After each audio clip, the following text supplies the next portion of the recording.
Good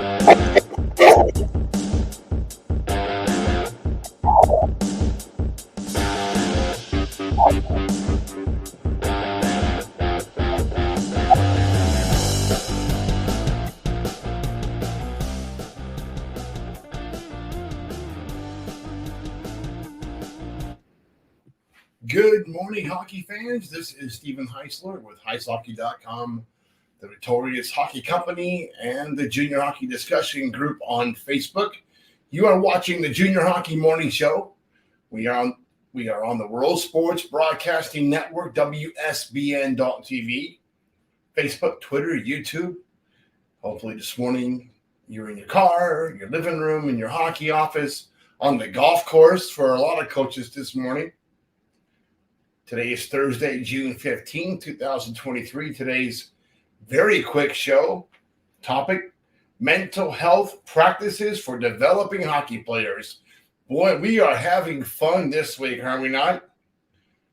So a lot of what we're going to talk about today, it really comes down to what's happening between the ears. And we talk to our Victorious Hockey clients about this all the time. It's important to have a skill set, but it's also important to have confidence, and we'll touch base on some of that today. So is the player serious about making it through the junior levels and to play college hockey? That's a big question you have to ask every player going into this. How bad do you really want it? And you can now go play AAU College Club Division I right out of junior high school probably, right? So there's a level of college hockey for everybody, most likely. And it's just a matter of what level you go to. It really depends on how hard you want to put in the work. So every player should be trying each of these practices we're going to talk about today to improve their mental game. Doing so will positively impact on-ice play and development. We'll go through these. Number one, set attainable goals. Setting goals does not mean picking a task out of thin air.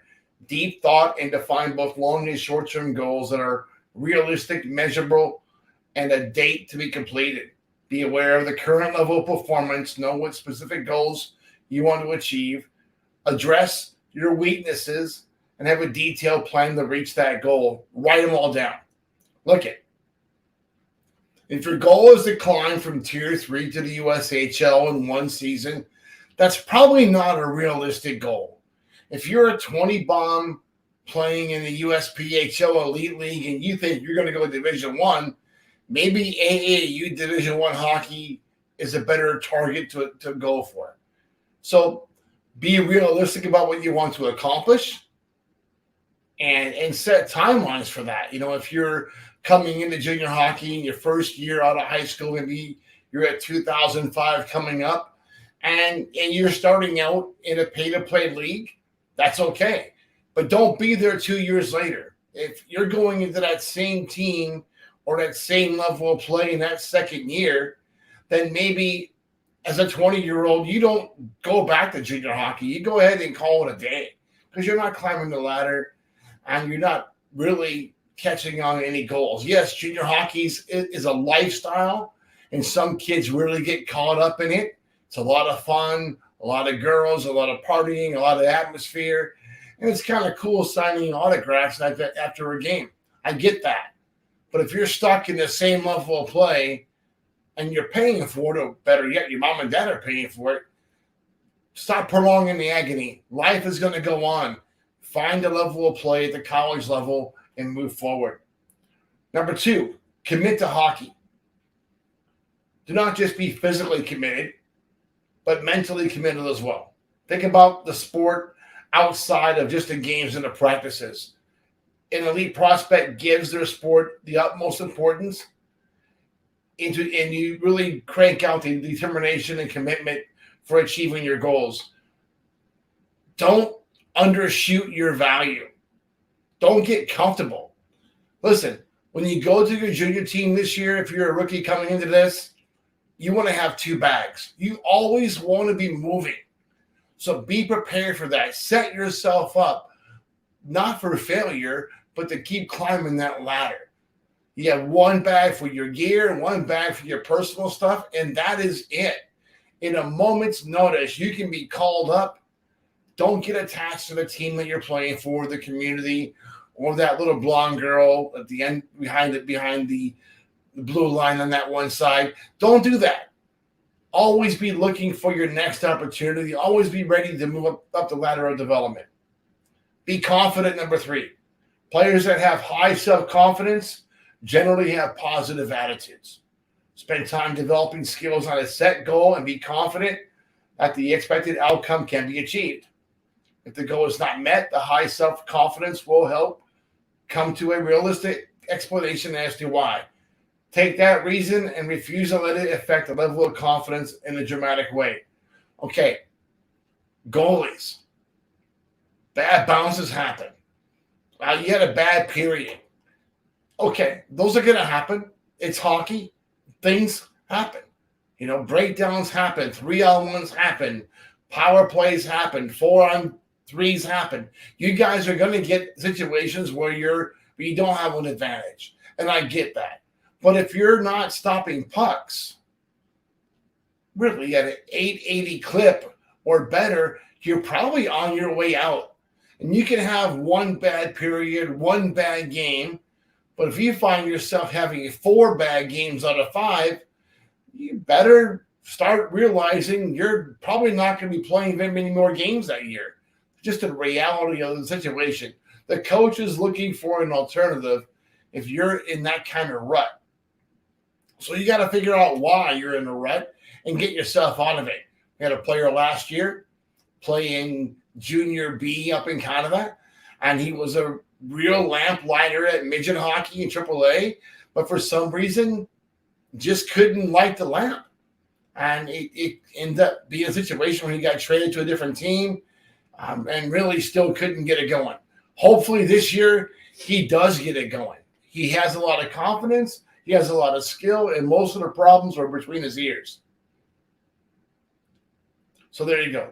Let's go to number 5, maintain composure. Important for every player. Maintain physical and mental control. Recognize the emotions and use them to improve performance. Don't be that guy. Don't be a donkey that sulks, is unhappy, breaks a stick, does all these stupid things. Control yourself. Don't get overexcited about something positive. Don't get cranky and become a donkey for something negative. Maintain some self-control. Be a professional. Act like a professional. And maintain your composure. Number 6, cope with tough situations. We are always facing this, right? We don't want to be comfortable. Hockey's a game where overcoming adversity is the key to success. I don't really like a lot of practice sessions that have an obstacle course and you're able to skate through a course, and that's really pretty, because hockey in a game is really not that way, right? You're going to be facing all kinds of unique challenges, and how you respond to those challenges is going to make you a better player or not. So how you cope with tough situations, win or lose, is what's going to determine how you develop and how your future down the road is going to go. Number 7, view challenges as opportunities. Goes right along the line with number 6. Be cool, be collected, but view those challenges, overcome that adversity, and you'll get further along down the road. Visualization has become more important than ever in today's game. Visualization is a valuable technique of using one's imagination to think positively about upcoming events. This is where breaking down video was really a major factor here. If you're a Victorious client, you hear me saying this quite a bit. Pick out the player from the Stanley Cup that you just watched. What player best represents the kind of game you want to have, or the player that plays a role that you can generally fill. And you want to watch every shift that guy plays, every touch of the puck, every movement, and analyze it with your, pause button on your VCR, or you don't even have VCRs anymore, but on your computer or whatever you're using to watch the game, pause it and get a stick figure numbers out there and kind of chart is something that you would do the same as that guy, or would you do something different? And then how did that play result? What that play did that result in a positive situation or a negative situation? So break down that film, find out what works and what didn't work, and maybe when you're back out on the ice again, you can see that same type situation, and you're able to understand and recognize that from watching the film. Number 9, relax. It's a big deal. Staying calm is not always easy to do. Practice relaxation techniques to reset your brain between shifts. Listen, you get back to the bench, some guys are chatty, some guys have some water, but a real smart kid is going to breathe, get his body and his mind back in and prepared for the next shift, and get back out there and do it again. Hey, it's not easy. You got to skate 45 seconds, keep your legs moving, get on the ice, do your job, don't glide through the zones, and get back off and do it again 90 seconds later. You have to communicate. Number 10, deal effectively with others. It's a team game. Positive communication is a must. If your line mate messed up, hey, Johnny, you did really good. I like that move you made. That pass was just a little bit off the tape, but let's try doing better next time. And I know you can do it. Let's work together. And those kind of little sandwiches are much better than just pounding the guy the whole time. Because you don't want to break down your teammate. You don't want to be that guy. I don't need you to be a cheerleader on the bench, but work with your line mates, work with your teammates, support one another, and you'll get a lot further down the road than dropping F-bombs on the bench because something didn't go the way you wanted it to go. That doesn't work. Positive communication is a big part of creating a good team balance and a good team chemistry. All right, folks. It's actually late night here. I'm recording because Tommy hasn't been working till 2 o'clock in the morning tonight because that's what a good son does to his father who's pushing 60. Thank you, son. Good job. So until tomorrow, I've been drinking coffee this morning, but you have